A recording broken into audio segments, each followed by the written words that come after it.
Now, we did get Apple's earnings last night after the bell, and I talked to you last week ahead of their earnings. How did you feel about the report? Because they did have that record September quarter sales for those iPhones, but their guidance for revenue in that holiday quarter was a little bit below expectations.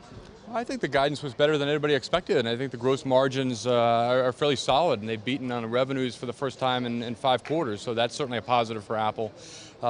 Stock had been up over 17% in the last few weeks, so it's natural you see some signs of it stalling out. Incredibly enough, if you look at where the stock is trading now, 526, it's only $4 above where it ended last year. So not a big move. Apple, if anything, is dramatically underperformed the rest of the market. But I think that as the high-end smartphone growth starts to slow, I mean, they're doing the necessary things.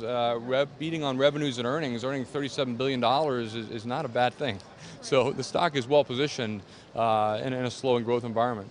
Now, companies do go back and adjust their forecasts once they're into the quarter and they see those sales. Should we expect that in the holiday quarter?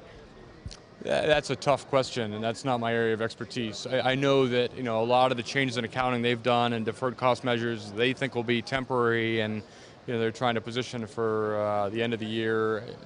I think that if anything, the earnings and the revenue numbers that came out suggest that they're on the right track. Now, also this week, we also are getting LinkedIn and Facebook. Those are the big ones. When it comes to those social media companies, is it really about that mobile and advertising growth that they are going to forecast? It certainly is, particularly with regards to Facebook. I mean, everybody wants to see their mobile ad growth start to accelerate. And so given that their stock has doubled from July when they had second quarter earnings, they have a lot on the line in terms of trying to deliver at the very top end of their forecast to make sure the stock can continue to move. So that's been one of the biggest gainers in the last 3 months. So big expectations out of Facebook.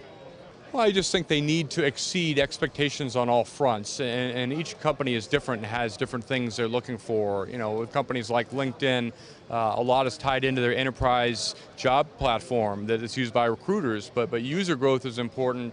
Advertising is extremely important to a lot of these social media companies, and so you want to try to beat really across the board with regards to that, and make sure that, particularly as the stock runs up dramatically ahead of these announcements, that you don't just barely meet or not exceed expectations, because that would cause pullbacks likely in the stock.